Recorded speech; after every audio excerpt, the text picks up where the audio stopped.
लोग नियामक ज्यामिति जिसको बोलते हैं कोऑर्डिनेट ज्यामिति क्लास 10th के लिए बहुत ही इंपॉर्टेंट चैप्टर है। और क्लास 10th में 7.1, 7.2 और 7.3 और 7.4 तक में ये सारा जो है फॉर्मूला का काम आता है। और यहाँ तक कि ये सारा फॉर्मूला आपको डायरेक्ट देखने के लिए मिलेगा। कहाँ पे? ऑब्जेक्टिव क्वेश्चन में देखने के लिए मिलेगा। देखिए सबसे पहले एक फिगर बनाएंगे। एक फिगर बना दिए, ये बना दिए y डैश, एक फिगर ये बना दिए x डैश, समझिए। और यहाँ पे जहाँ पे काटा और x और y जहाँ पे काटा है उसको बोलते हैं 0 0। अब देखिए इसको बोलते हैं मूल बिंदु। और यहाँ से ऊपर जाएंगे तो ये प्लस जाएगा, मूल बिंदु से ऊपर प्लस, मूल बिंदु से नीचे माइनस। अब बोलेंगे मूल बिंदु से दाएं तरफ प्लस, मूल बिंदु से बाएं तरफ माइनस। अब देखिए ये चार, देखिए ये जो है ये y और y डैश है, ये क्या हो गया x और x डैश हो गया, ठीक है। और यहाँ देखिए मूल बिंदु क्या है, ये मूल बिंदु। देखिए मूल बिंदु से जब ऊपर, मूल बिंदु से ऊपर जाएंगे तो क्या होगा?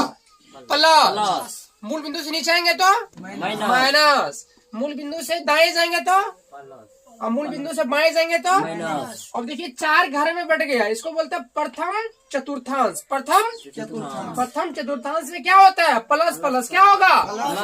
दूसरा चतुर्थांश में क्या होगा? माइनस प्लस होगा। तीसरा में क्या होगा? माइनस माइनस होगा। और चौथा में क्या होगा? प्लस माइनस क्या होगा? Plus minus. क्यों प्लस माइनस? देखिए पहला में प्लस प्लस क्यों हुआ? तो x भी प्लस है, y भी प्लस है। x गया ऊपर की तरफ और y गया है ऊपर की तरफ, x गया है दाएं तरफ, है ना? कहाँ गया है? दाएं तरफ गया है। तो ऊपर भी प्लस दाएं भी प्लस, इसलिए दोनों क्या बन गया? प्लस प्लस बन गया। इधर आ जाइए, ये देखिए यहाँ x गया है बाईं तरफ, y गया है ऊपर की तरफ, इसीलिए यहाँ पे x हो गया माइनस, y हो गया प्लस। अब देखिए तीसरा घर में, देखिए तीसरा में आप देखेंगे तो x गया है बाएं और y गया है नीचे, तो नीचे भी माइनस और बाएं भी माइनस, इसलिए क्या हो गया? माइनस माइनस हो गया। इधर आ जाइए, ये देखिए यहाँ पे x गया है दाएं तरफ और y गया है नीचे तरफ, तो इसलिए x हो गया प्लस में, y हो गया माइनस में। समझे कि नहीं समझे आप लोग? समझ गए? समझ गए। क्वेश्चन कैसे पूछेगा? आपको दे देगा कि बताइए 4 और 5 किस घर में होगा, तो क्या बोलेंगे? प्रथम घर में। फिर कह देगा -4 और 5 किस घर में होगा? दूसरा घर में। फिर बोल देगा -5 और -4 किस घर में? तीसरा घर में। फिर कह देगा +4 -5 किस घर में? चौथा घर में। समझ रहे बात को ना?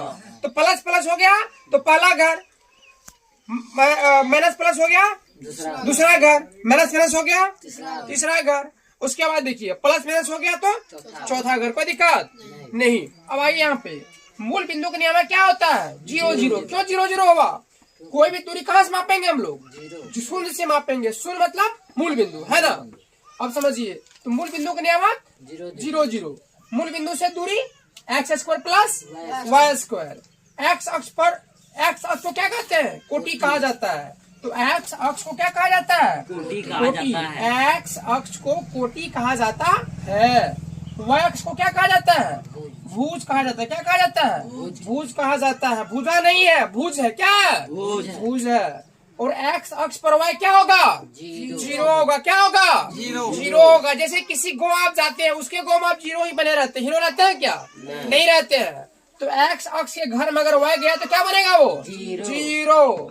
y अक्ष के घर में x गया तो 0। अब जिसके घर में जो गया वो वहां पे क्या हो जाएगा? 0 हो जाएगा। ठीक है। तो x अक्ष पर y 0 और y अक्ष पर x 0। जैसे यहाँ देख लीजिए, ये y अक्ष है, इस पे x क्या होगा? 0 ही होगा। ये x अक्ष है, इस पे y क्या होगा? 0 ही होगा। जिसका घर में जाता है जो, वो क्या हो जाता है? 0 हो जाता है कि नहीं? देखिए प्रथम चतुर्थांश में प्लस प्लस, दूसरा में माइनस प्लस, तीसरा में माइनस माइनस, चौथा में प्लस माइनस। अब इधर आ जाइए 11 नंबर क्वेश्चन में। ये फॉर्मूला है, सीधा देगा आपको सवाल। इसमें रहेगा रेखाखंड AB में A दे दिया है x1 y1 एवं B दे दिया है x2 y2, तो बीच का दूरी ज्ञात करें। अब देखिए सबसे पहले एक रेखाखंड बनाएंगे। आप लोग जानते होंगे कि रेखा का टुकड़ा क्या होता है? रेखाखंड होता है। रेखाखंड में दोनों तरफ क्या होता है? दोनों तरफ अंत बिंदु होता है ना? तो यहाँ बना लिया एक रेखाखंड, रेखाखंड AB।